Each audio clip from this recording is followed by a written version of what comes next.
Good afternoon, class. Today we will discuss regarding introduction to management and administration. Anyone having idea regarding the administration? What is administration and what is management? What is administration? Any idea?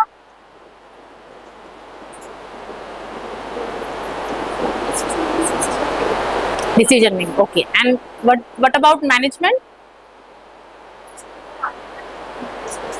Okay. Basically, administration and management both function in every sector সব জায়গায় যেখানে schools তোমাদের hotels বলো কোনো companies বলো তোমাদের universities বলো সব জায়গায় আমাদের অ্যাডমিনিস্ট্রেশন এন্ড ম্যানেজমেন্ট সব জায়গাতেই কাজ করে তো basically what is the work of the administration basically forms the policies and objectives of the organization whatever there is the objectives of the organization those formation is the work of the administration and implementing those policies, implementing those objectives is the work of the management. Okay. So basically administration forms all the policies and objectives which are needed for fulfilling the demands and requirement of the organization and implementing those policies by anyhow that is called as management. Okay. So in today's class we will discuss about in administration the introduction part, definition, its nature and characteristics, scope, importance, its types and regarding nursing administration. And in management, introduction, definition, nature and characteristics, concept, importance, functions of management, functions of levels of management and nursing management. Also, we will discuss about what are the differences between administration and management. So basically administration work in hospitals, schools, colleges, universities, many offices. Okay. So administration is basically derived from a Latin word that is ad and minister, which means to care for, to look after people or to manage affairs. Okay.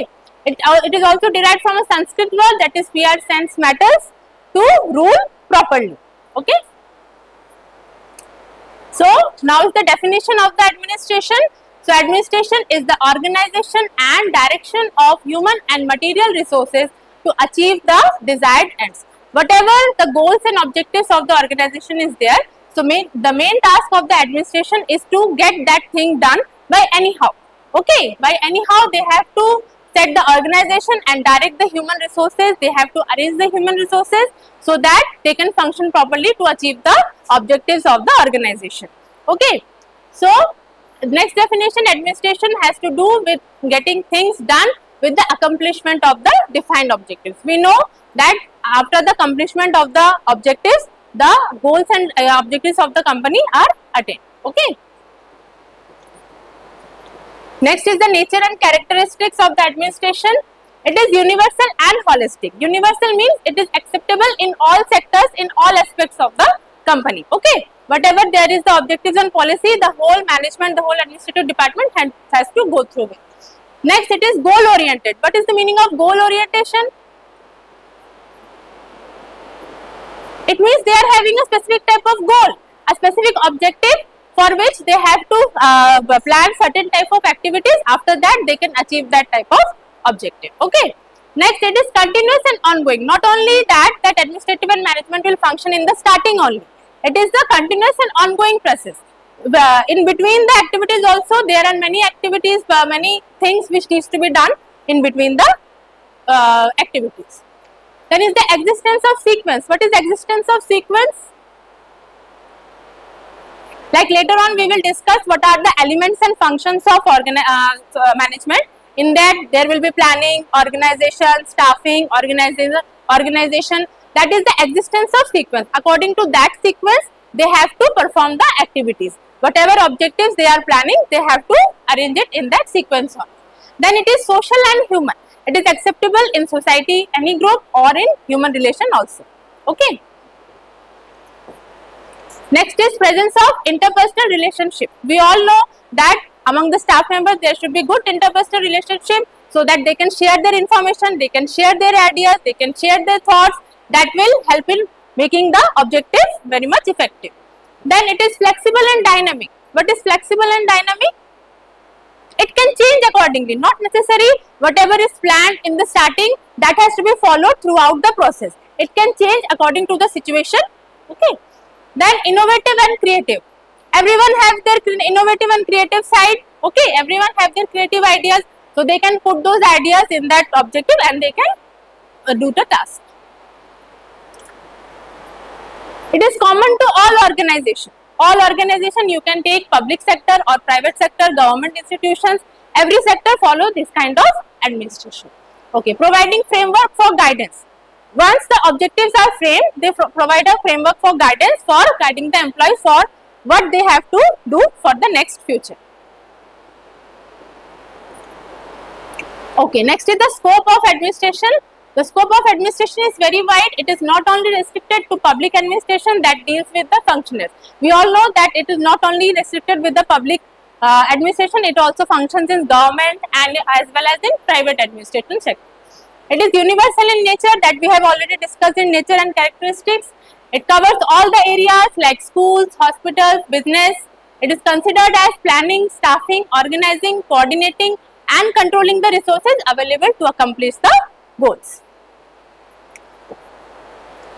Next is the importance of administration. Okay, you tell me what are the importance of administration?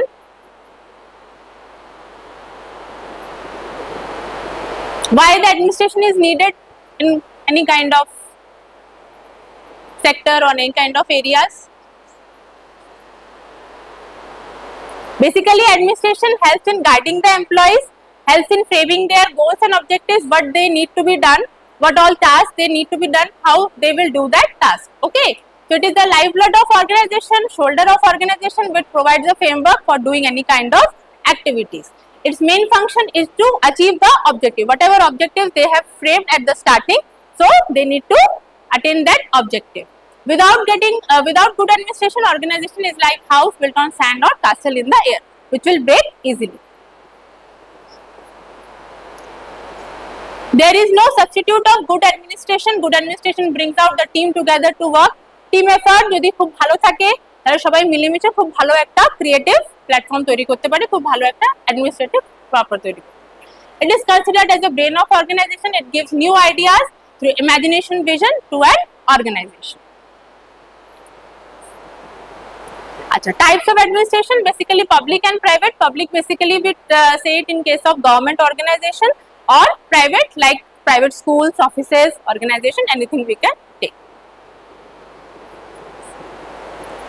Achha, nursing administration, basically nursing administration deals with the nursing sector. Okay, nursing administration is an enabling process to achieving the laid down goals and objectives of an institution that is related to nursing, whether it is an educational institute, private or government hospital. It can be anything. It can be educational institution, it can be any hospitals, any nursing homes, whether there are nursing staffs who are caring for the patient or the teachers who are teaching the students. Okay, so nursing administration basically work in the schools or colleges or in hospitals also.